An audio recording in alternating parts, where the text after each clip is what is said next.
What's going on, YouTube? This is Big Pencil coming at you again with a nut.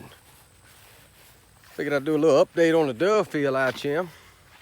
I hadn't really showed y'all what the dove field looked like yet this year, and kind of show y'all what I use to keep the deer off of it for the most part, and show you how good they look.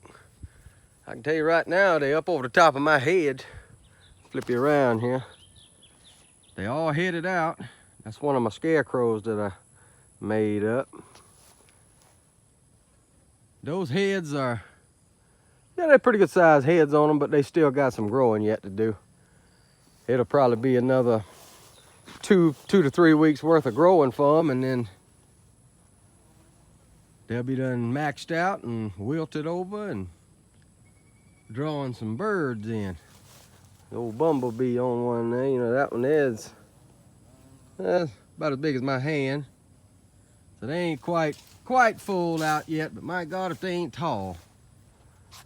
You know, I'll show you. I'm 6'2", and they taller than I am. We got some of them in there 7 foot tall. That's crazy. But as long as you got a big stalk to hold them up, you're in good shape. They healthy. They're healthy.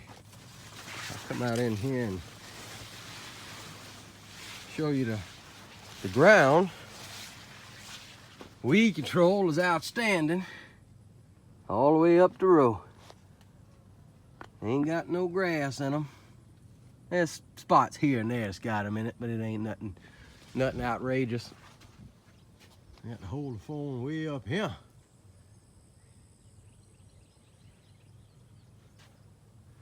They look good though. Look good, look good. And we'll be framming on them here in about a month and a half.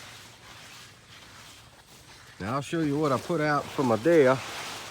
Well, the deer around here is terrible. The deer will eat you. They'll eat every one of your sunflowers. It's crazy. But I just made this here little scarecrow out of it's done all ripped to shreds. This is an old suit that I got to throw away after this year and get new ones, but this is just old 1/2-inch conduit. You can get it from Lowe's. You get a stick of this stuff from Lowe's for like $20. No, it ain't even that much. I think it's $4 or $5 for a 20-foot section of it. I cut that into a T shape and zip tied it up there to make a cross. I get old white Tyvek suit or any bright colored, you know, full body suit of any kind. You just stick it on there just like you're putting his clothes on, and stick it out on the edge of the field. You know, it'll keep it off of him for a while. It'll just kind of scare him off for a couple weeks. And I also went to the barber shop and got all of the hair that they had laying on the floor, which that does sound kind of gross, and trust me, it was. I did not like doing that, but it helps. Put that in some Ziploc bags, poke holes in it, and hang it up all the way around the edge of your field. And it helps keep them out a little bit too. And also, I had access to a bunch of human waste fertilizer. I get that. I had probably 4 or 5 55-gallon drums of it. I take a 5-gallon bucket, scoop me up a scoop full of it, and go around the edge, and I put that around the entire edge of this field. And all of that combined, it helps for about 3 weeks. 2 to 3 weeks, it'll keep them out, but as long as you got rain in those 2 to 3 weeks when you need it, it'll shoot them up and they'll grow enough to where they won't want to mess with them. Now, we actually had a few deer come in here late whenever they got probably about chest high and was munching on a few of them. And I've never seen them do that around here. They just don't do that, but they didn't eat maybe a handful of them. And I'll show you a spot where they eat some of them right here. Right here is where they eat some of them. 7 or 8 plants right up there. So, you know, but that's what the entire field would look like if we didn't put anything out for the deer. Best thing to do is put you an electric fence up around it, but that takes an awful lot of effort, and it's just not, you know, I'd rather just do this, keep them out of it. There's another spot right there where the deer went down through there and eat them up.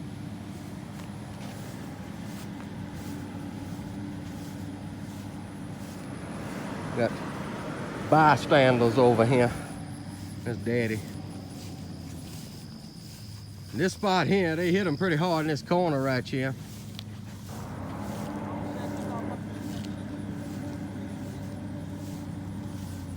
They hit them pretty hard right here in this corner. But that's all right. This corner was real wet. That's why you see these right here ain't headed out yet. They was stunted a little bit. We've had a lot of rain here lately. And which these they'll head out pretty soon, you know, the next 2 or 3 weeks. They'll catch up with the rest of them. But this spot was real wet. It stayed wet pretty much the whole growing process. You know, all these other ones is up pretty high. These here was stunted.